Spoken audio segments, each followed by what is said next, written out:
Halo, selamat pagi teman-teman para presenter, trainer, dan public speaker. Nah, pagi hari ini saya ingin mengungkapkan pada beberapa hal yang mau saya sampaikan dan kita akan mulai dari definisi terlebih dahulu. Banyak orang mungkin tahulah definisi tentang presentation. Nah, tapi belum banyak yang mengulik tentang presentation sendiri itu seperti apa seharusnya. Nah, teman-teman sekalian, presentation itu berawal dari kata present. Ya, present itu berarti menghadirkan atau menyajikan.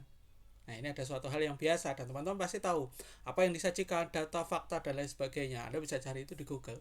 Tapi kita coba ulik lagi deh. Ternyata kata present itu ada kata yang lain. Selain itu hanya sekedar menyajikan. Yang pertama, present itu ternyata juga berarti hadiah. And so, jadi kalau misalnya kita ngomong tentang presentasi, presentasi yang baik itu ternyata harus dibentuk seperti hadiah. Nah, apa makna dari hadiah sebenarnya? Hadiah itu punya peraturan. Pertama, dia harus menarik. Jadi harus ada bungkusnya nih. Ya, entah itu pakai tas, entah itu dipakai bungkus kado gitu. Artinya hadiah ini harus dibentuk secara menarik ketika diberikan. Sama seperti presentasi.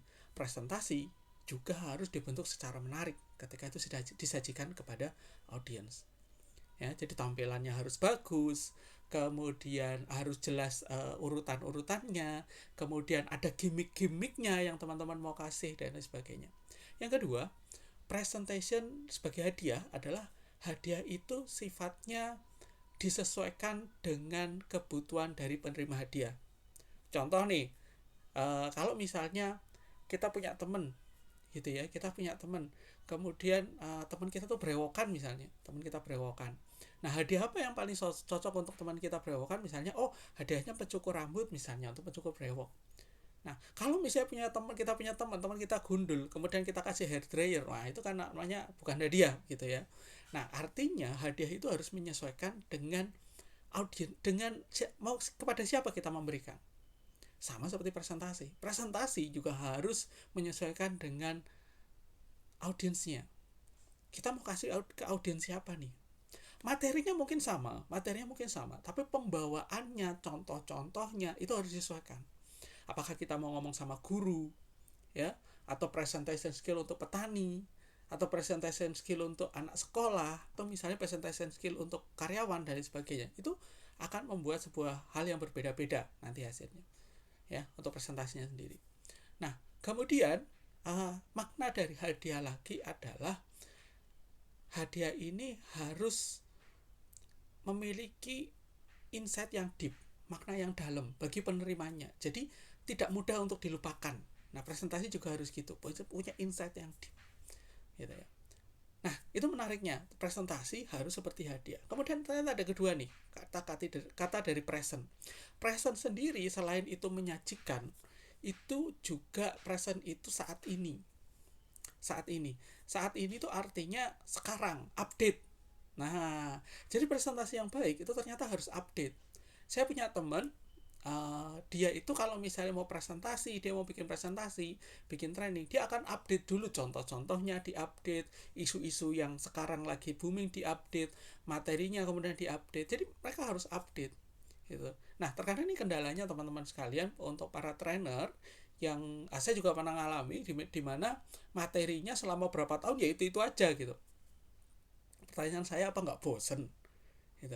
Nah, apa yang harus kita lakukan? Kita bisa update materinya dengan isu-isu terkini, kondisi-kondisi terkini, kita bisa update. Nah, update ini paling enggak teman-teman ya 3 bulan sampai 4 bulan sekali, minimal itu sudah harus update lagi ya dengan isu-isu yang sekarang. Nah, jadi itu teman-teman presentasi yang baik ya, bagaimana cara kita menyajikan sebuah data, fakta, dan lain sebagainya, ide, gagasan dalam bentuk hadiah. Nah, ketika menyajikan, pastikan datanya update.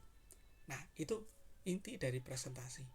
So, para presenter, trainer, dan public speaker, kalau teman-teman mau presentasi, berarti itu yang harus dilakukan dan harus disiapkan. So, sampai ketemu dengan video-video berikutnya. Kalau misalnya ada yang mau tanyakan, langsung di komen. Ya, terima kasih.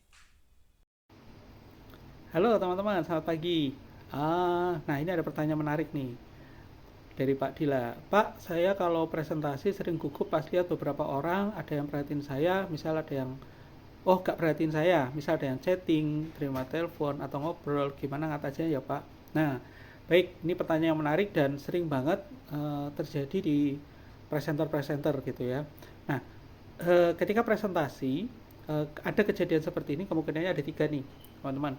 Yang pertama, orang ini sudah terlalu lama dia mengikuti trainingnya, waktunya, sehingga konsentrasinya sudah mulai menurun. Itu yang nomor satu. Nomor dua, kenapa ini terjadi? Karena mungkin kitanya sendiri, cara menyampaikannya sudah mulai monoton, sudah mulai membosankan seperti itu. Dan yang ketiga, kenapa ini terjadi? Bisa jadi apa yang kita sampaikan itu sudah mulai nggak relate atau tidak sesuai dengan kebutuhan dari peserta.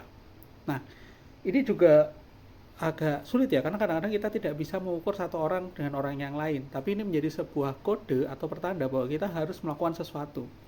Nah, apa yang bisa kita lakukan ketika ada peserta yang kemudian kehilangan konsentrasi seperti ini? Yang pertama, teman-teman bisa melakukan activity. Nah, activity-nya nanti next video saya akan sampaikan bagaimana membuat sebuah activity yang baik dan juga melakukan debrief.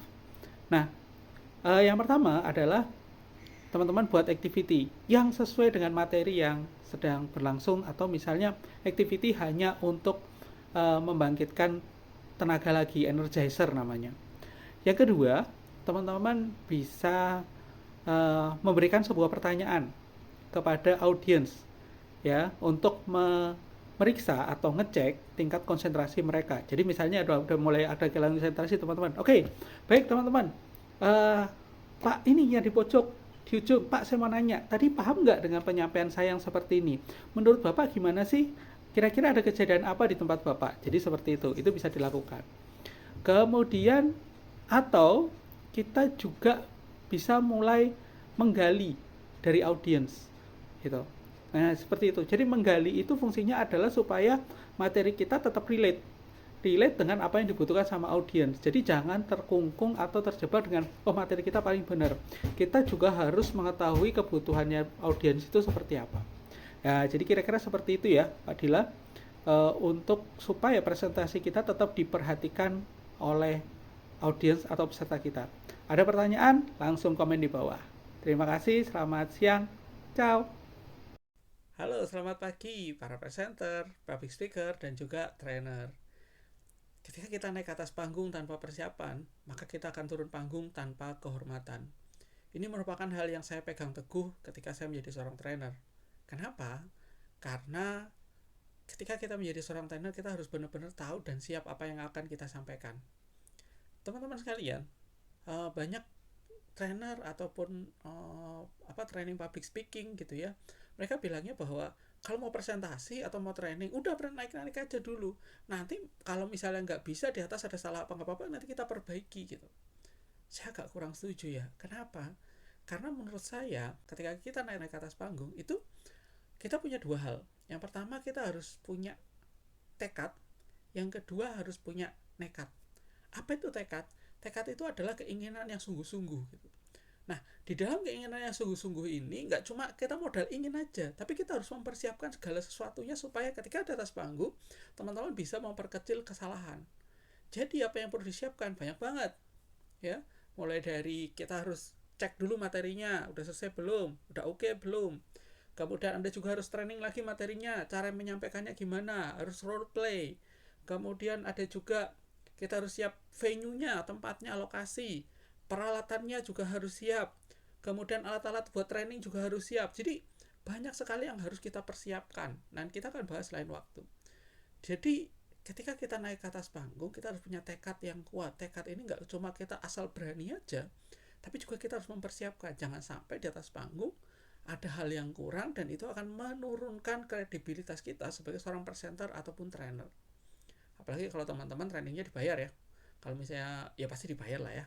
Kalau misalnya masih cuma trial gitu nggak apa-apa lah gitu. Tapi kalau misalnya sudah profesional, teman-teman ambil uang atau misalnya teman-teman digaji untuk mengajar, maka teman-teman harus mempersiapkan semuanya.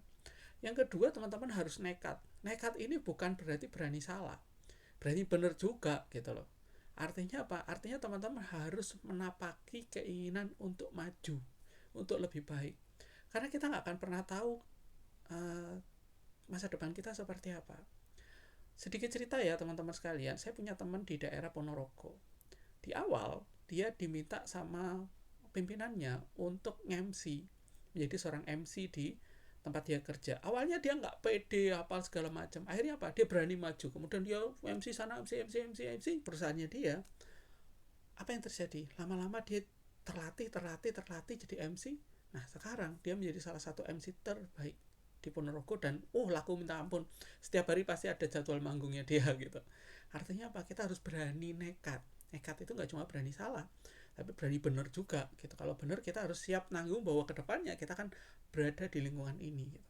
Jadi teman-teman, menjadi seorang trainer ataupun presenter ataupun public speaker, penting bagi Anda untuk 1, Anda punya tekad, 2, Anda nekat, baru oke.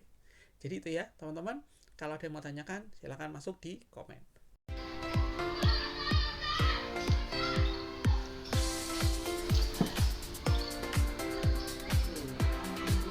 Tips and trik dong Pak, biar bisa berbicara di depan orang banyak dan kita bisa menarik perhatian mereka, biar audiens fokus ke kita dan gak malah sibuk sendiri. Wah, ini menarik nih.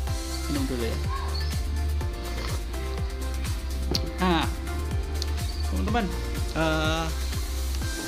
ada beberapa trik seperti VT sebelumnya yang saya sampaikan, cara supaya audiens kita itu fokus sama kita gitu ya, bukan kemudian malah sibuk sendiri. Yang pertama adalah opening. Opening itu penting. Bagaimana nanti saya sampaikan cara opening yang baik dan membuat kita tuh jadi dibutuhkan materinya. Kemudian kenali audiensnya satu persatu. Mana yang paling sering sibuk? Nah, paling sering sibuk sendiri. Nah, itu nanti kita akan fokuskan dia sebagai salah satu orang yang akan istilahnya dalam tanda kutip kita tembak. Kita tembak itu artinya kita kasih pertanyaan, kita ajak diskusi, kita ajak ngobrol gitu ya. Kemudian tambah lagi kita gunakan visual yang menarik. Jadi penampilan slide yang menarik, ada video, kemudian ada cerita-cerita gitu ya. Nah, kemudian ada interaksi dengan audiens. Ingat ya, presentasi itu bukan kita ngomong sendiri, tapi kita memberikan informasi sehingga kita harus dengan cara komunikasi. Jadi presentasi itu sebenarnya adalah salah satu bentuk dari komunikasi, dan komunikasi yang baik itu harus dua arah. Kemudian yang berikutnya adalah perhatikan bahasa tubuh teman-teman sekalian, kontak mata, tangan gitu. Jangan sampai ada salah satu pun audiens yang merasa dicuekin atau tidak diperhatikan ya. Kemudian berikutnya, variasi suara, tinggi rendahnya nada. Anda mau pakai suara yang keras atau tiba-tiba pelan gitu ya, itu boleh. Jadi teman-teman nanti perhatikan apa yang Anda sampaikan, Anda mainkan nada suaranya ya. Kemudian berikan contoh yang relevan. Nah, ini pentingnya TNA ya, atau Training Need Analysis. Artinya kita harus tahu audiens dan juga bidang pekerjaan dari audiens kita. Nah, ketika contoh-contoh kita sesuai dengan bidang pekerjaan dari audiens, maka yang terjadi adalah kita bisa mendapatkan perhatian lebih dari audiens karena kita dianggap lebih expert. Kemudian, presentasi ini jangan lama-lama juga, teman-teman. Harus ada jedanya, harus ada istirahatnya. Makanya ada yang namanya coffee break, itu harus dimanfaatkan dengan betul ya. Kemudian berikan manfaat yang jelas. Jadi kasih tahu manfaatnya apa sih dari training ini, kenapa Anda membutuhkan training ini. Jadi seperti itu. Nah, dan yang paling penting, ingat dari video sebelumnya, kita harus punya tekad persiapan yang baik ya. Dan juga teman-teman, kalau misalnya ini sudah kayaknya sudah mereka lost nih, nggak bisa di ini, kita bisa melakukan activity itu mulai dari ice breaking, mulai dari activity recharge gitu ya, energizing, kemudian ada juga activity-nya simulasi, kemudian ada diskusi, kemudian bisa juga activity-nya kita bisa melakukan seperti kuis dan lain sebagainya. Nah, teman-teman, nanti di video berikutnya saya akan menyampaikan contoh-contoh kuis ataupun activity yang bisa digunakan untuk membuat kita lebih fokus lagi dan tetap ada on track di materi. Jadi itu, kalau misalnya teman-teman ada pertanyaan lagi, silakan komen di bawah. Thank you.